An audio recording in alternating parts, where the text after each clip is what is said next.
அன்பானவர்களே, அன்பு வணக்கங்கள். நாம் மனதில் நினைக்கின்ற எல்லாம் ஒரு நாள் கண்டிப்பாக நிறைவேறியே தீரும்.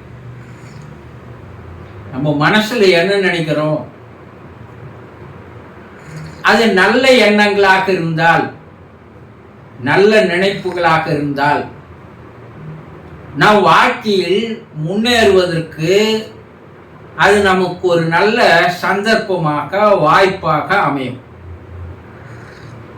நீங்க என்ன நினைக்கிறீங்கன்றது தான்.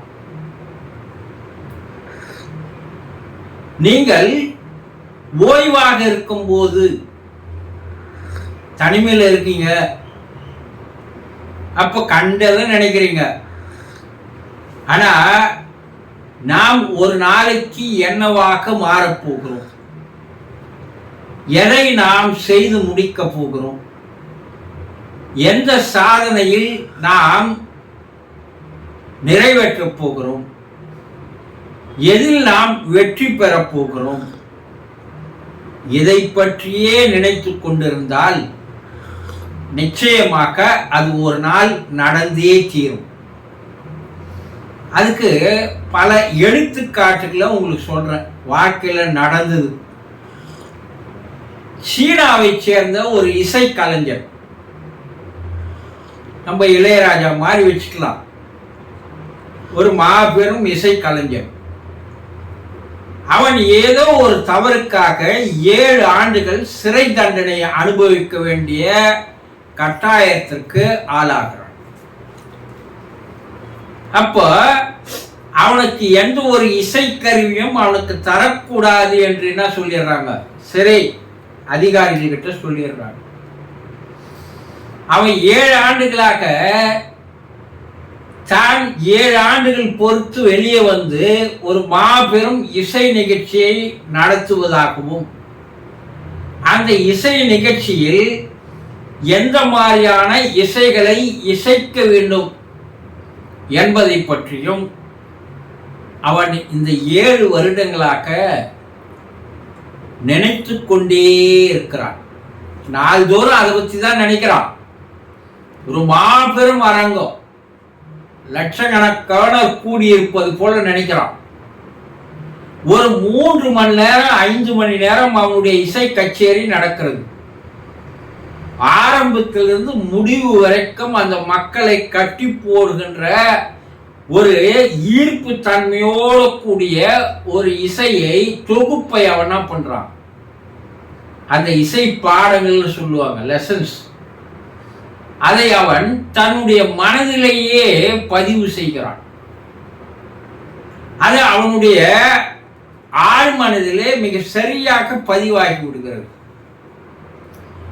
7 வருடம் பொறுத்து அவன் சிறை தண்டனையிலிருந்து விடுவிக்கப்பட்டு வெளியே வருகிறான். ஒரு மாபெரும் இசை கச்சேரியை ஏற்பாடு செய்கிறான்.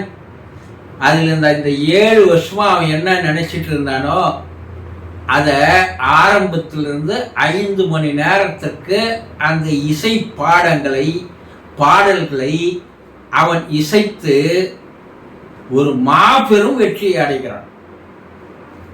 அப்ப அவனை வந்து கேட்கிறாங்க, ஏங்க நீங்க 7 வருடங்கள் சிறை தண்டனையில் இருந்தீங்க, உங்களுக்கு இசை நோட்ஸ் எழுதுவதற்கு ஒரு பேப்பரோ ஒரு நோட் புத்தகமோ இல்லை, ஆனா எப்படி இப்படி வெற்றி அடைந்தார்கள்னா, நாள்தோறும் நான் என்ன மாதிரியான பாடங்களை அதை நான் பாடல்களாக இசையாக தர வேண்டும் என்பதை என்னுடைய மனதிலேயே நினைத்து கொண்டிருந்தேன். இது 1 வருடம் இல்ல, 7 வருட தவம் எனது என்றான். அப்ப அவன் 7 வருடம் பொறுத்து வெற்றி பெற்றே தீர்வேன் என்ற ஒரு குறிக்கோளோடு தன் மனதிலே நினைத்ததெல்லாம் நிறைவேற்றா இல்லையா? இது நடந்த ஒரு உண்மை சம்பவம். அப்ப நாம் வருங்காலத்தில் என்னவாக மாறப்போகிறோம் என்று நினைத்து கொண்டிருந்தால் அது நம்ம வாழ்க்கையில் நம்மளுக்கு உயர்த்தக்கூடியதா இருக்கணும், வெற்றி தரக்கூடியதா இருக்கணும், சாதனை தரக்கூடியதா இருக்கணும், சாதிக்கக்கூடியதா இருக்கணும். பல பேர் போற்றக்கூடியதா இருக்கணும், பல புகழ் நம்மை வந்து சேர்வதாக இருக்கணும். அது போல நினைப்புகள், எண்ணங்கள் உங்க மனசில் இருக்கணும். கொலம்பஸ் பத்தி கேள்விப்பட்டிருப்பீங்க.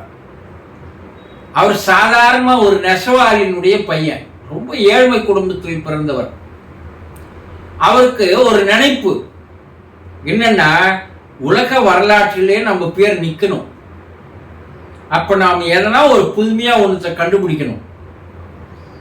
அதற்கு கிழக்கு நோக்கி நாம் சென்றால் இந்தியாவை பற்றி மிக பெருமையாக பேசுகிறார்கள். அருமையான ஒரு நாடு, ஆன்மீக திருநாடு என்றெல்லாம் சொல்கிறார்கள். அந்த இந்தியாவை நான் கண்டுபிடிக்க வேண்டும். இதுல கப்பல் மூலமாக கடலை பயணம் செய்து நான் கண்டுபிடிக்கணும்னு அவருக்கு ஒரு நினைப்பு, ஒரு எண்ணம். அவர் பல பேர்கிட்ட போய் கேட்டு பார்க்கிறாரு, அதற்கு உதவி செய்ய சொல்லி. எல்லாரும் உதாசீனப்படுத்துகிறார்கள். ஆனா ஸ்பெயின் நாட்டு அரசி, அவர் இசபெல்லா என்பவர், அவருக்கு ஒரு 3 கப்பல்களை தந்து, அவர் எத்தனை நாள் பிரயாணம் பண்ண போகிறாரோ அதற்கு உணவுகளை தந்து அவர் உதவி செய்கிறார். ஆனா எந்த மாலுமியும் அவரோடு வர தயாரா இல்லை. ஏன்னா வழி தெரியல, எத்தனை நாள் பயணம்னு தெரியல, எப்ப திரும்பி வருவோம்னு தெரியல. அவரால் எதையும் சரியா சொல்ல முடியல. இந்த ஆளை நம்பி போனா நம்ம இறந்துதான் போகணும். எந்த மாலுமியும் வர தயாரா இல்லை.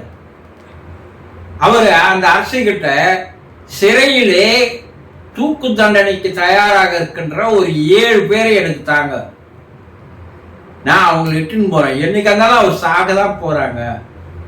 ஆனா அவர்களோடு பேசி, ஒன்று நாம் நாட்டை கண்டுபிடித்தால் நீங்கள் உயிர் தப்பி விடலாம் என்று கூறி அழைத்து செல்கிறார். ஆனா அந்த கப்பலுடைய திசை கிழக்கு பக்கம் போவதற்கு பதிலாக மேற்கு பக்கம் போய்விடுகிறது. கடைசியாக அவர் அமெரிக்காவை ஒரு புதிய உலகத்தை கண்டுபிடிக்கிறார்.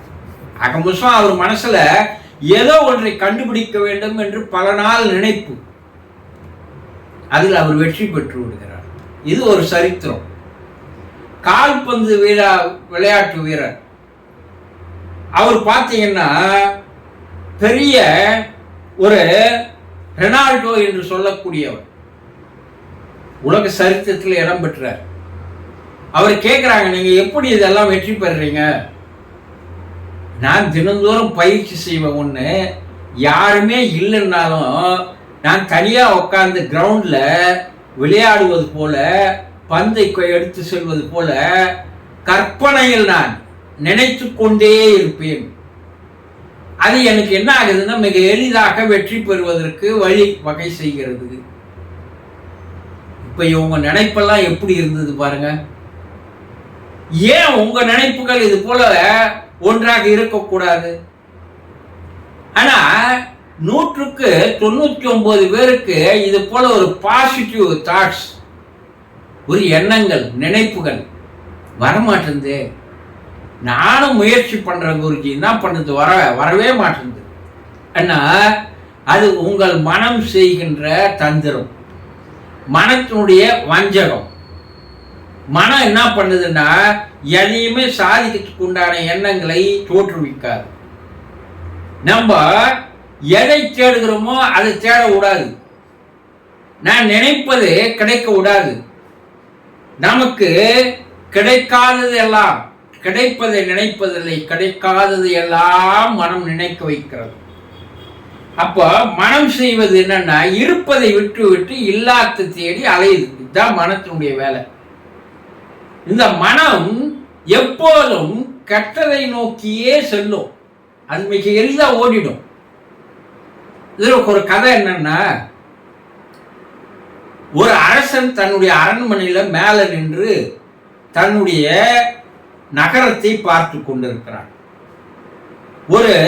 அந்த ஊர்வாசி ஒருவன் அந்த அரண்மனையை சுத்தி சுத்தி வரான், பார்க்கறான். அவனை போய் அழைத்து வா என்று கூப்பிடுறான். அவன் வரான்.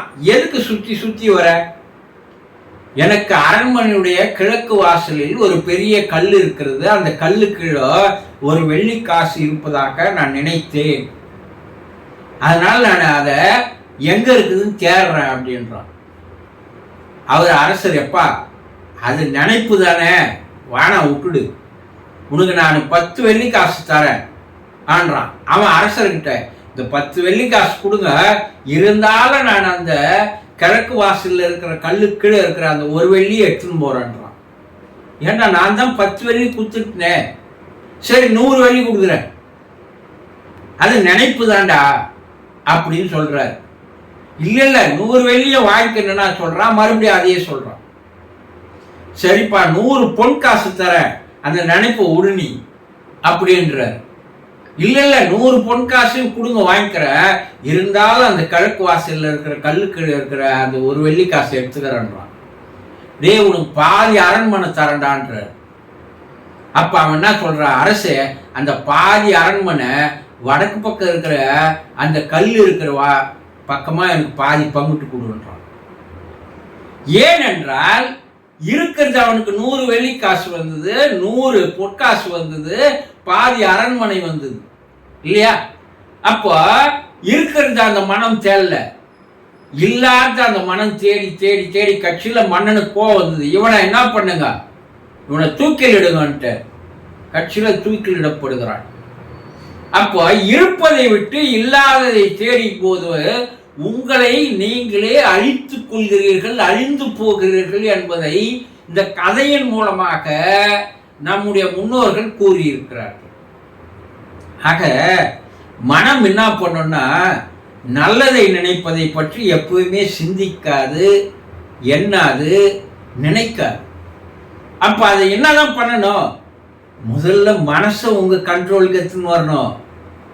மனம் நீங்கள் சொல்வதை கேட்கின்ற வகையில் எப்போது நீங்கள் மாற்றுகிறீர்களோ அப்போது நீங்கள் நினைப்பது எல்லாம் ஒரு நாள் நடந்தே தீரும். வெற்றி பெற்றவர்களுடைய மனத்தை எல்லாம் அவர்கள் தன்னுடைய கட்டுப்பாட்டுக்குள் கொண்டு வந்தார்கள். அப்ப அவங்க சொன்னதை அந்த மனம் செய்து கொடுத்தது.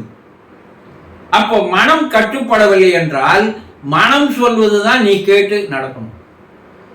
இது ஏன் இவ்வளோ நீங்க விளக்கமா சொல்றீங்க குருஜின்னா, இப்ப அந்த மனசை கட்டுப்படுத்துறதுக்காக தான் நம்முடைய யோகிகள், ரிஷிகள், முனிவர்கள், சித்தர்கள், அவதாரங்கள் எல்லாம் மனம் அமைதியானால் எல்லாமே கிடைக்கும் என்று சொன்னார்கள். அந்த மனம் அமைதியாவதற்காக தான் தியானம் என்ற ஒரு அற்புதமான கலையை, ஒரு ஆர்ட் அவர்கள் கற்றுத்தந்தார்கள்.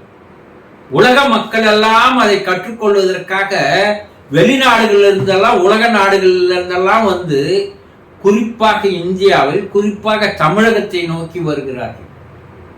ஆனா நம்ம என்ன நினைக்கிறோம், நம்ம இருக்கிற இடத்த, நமக்குள்ள என்ன கிடைக்குதுன்றது நம்ம விட்டுடுறோம், இருக்கிறத விட்டுடுறோம், இல்லாத தேடி அழிஞ்சிட்டு இருக்கிறோம்.